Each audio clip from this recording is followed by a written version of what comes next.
Hello, my friends, and welcome back. I'm Chisgule Gaming, and in today's video, sponsored by the makers of Call of Dragons, we're going to rank every single hero in the game for how effective they are in the open field, and I have maxed the overwhelming majority of the heroes. In fact, it's just Moo that I still need to max at the legendary tier. So we're going to update this tier list. We're going to talk about where we put them. I'm looking for your thoughts and feedback on how you might update the list. Drop a comment down below. Let's jump into Tier Maker and get started. All right, let's get to ranking these heroes, and I think I want to start with the D tier. They're some of the very worst heroes. Not that they're heroes you wouldn't use, it's just they're old and not as good as they used to be. Not as exciting as they used to be. Let's start with Madeline and Garwood. Bless their hearts. Sometimes Madeline and Garwood, they're the speed bump you have, but they're not the speed bump you need. You need better. We've got better. And if you're running lots of infantry, you'll use them. On the topic of if you got a lot of infantry, you use them. Nika. You'll use her. I haven't seen a great way to use her, though. If you run a lot of infantry, you do it. This is like Kraken territory. Because infantry, man, you can get seved up so fast doing infantry. You don't need to be running 5 at a time to get plenty of sevs with infantry.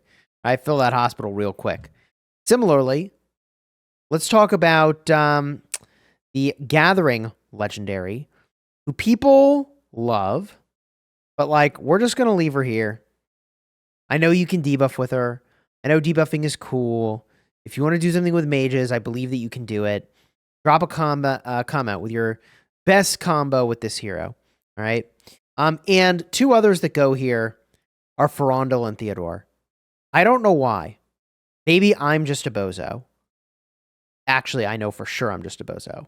But these are my worst performing cavalry. Where is Theodore? My man. There he is. Ferondel and Theodore, they're just...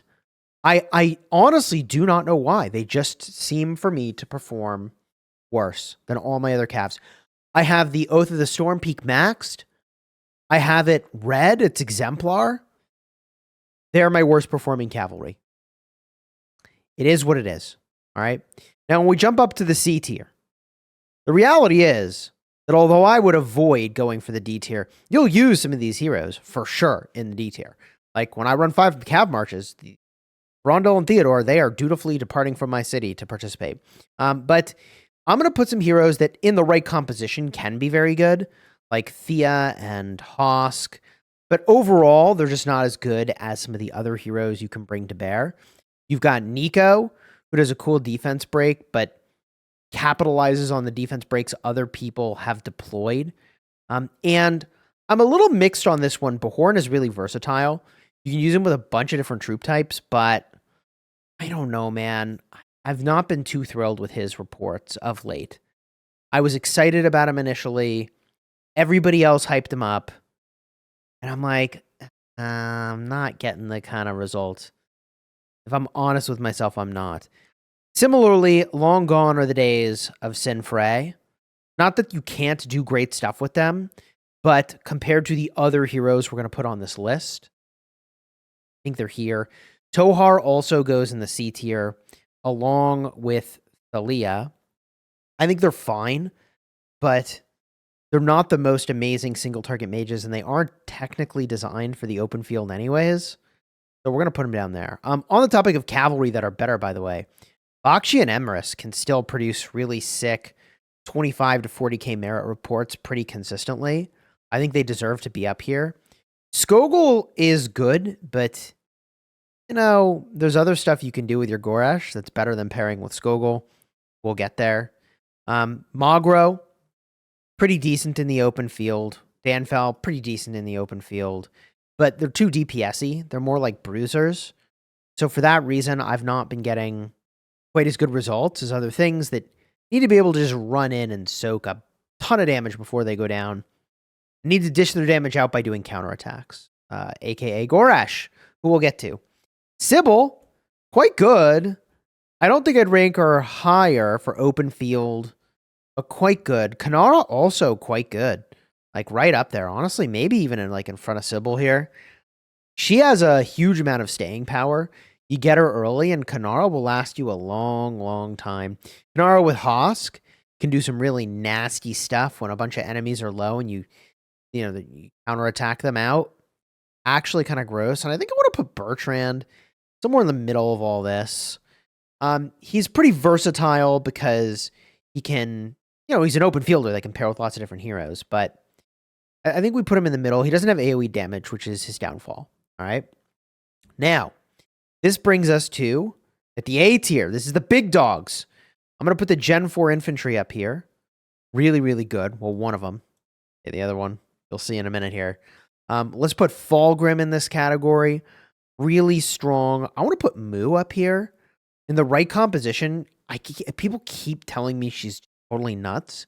She's the one hero I haven't maxed, so I'm just taking their word for it. I would consider bumping her around. Then we've got Tobin. Urag and Tobin together still are insanely powerful. Arguably, like, the best you can do with open field calves because of the AoE damage. The Gen 4 open field calves, I would also put it A. Bummer that we never saw this one in the Garrison, really. Really kind of a bummer that meta never really came to fruition in a major way, but it is what it is. And now we've got the mages. Okay, Lily and Velen absolutely slap. I think Thunderlin is pretty solid. AoE damage, big debuffs. Like, you'll love to see that, okay? And then I would put Zeta up here.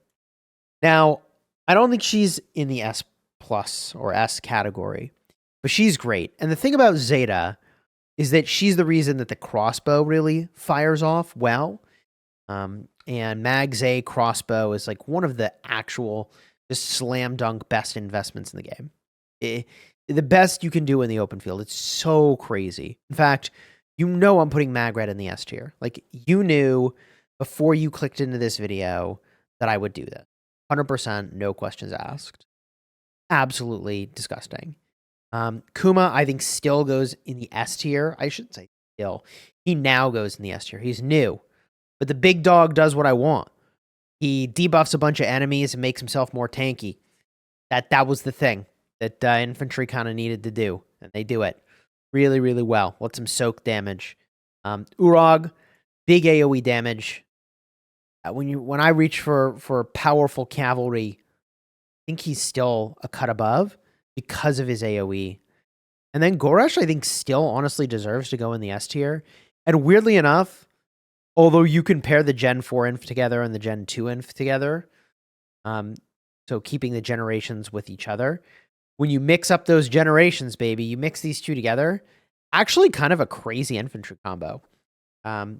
Maybe topic for a separate video here, but I think this is where we land with our tier list. And I feel pretty good about these rankings, but I'm sure there's some you will bump up or bump down. Like, I know there's some folks that swear with like Thea and I think Moo, and like there's some configurations that people just absolutely swear by that I have not done before because I'm Wilderberg and they're using Celestials or whatever the reason. So drop your comments down below for who you move around and why.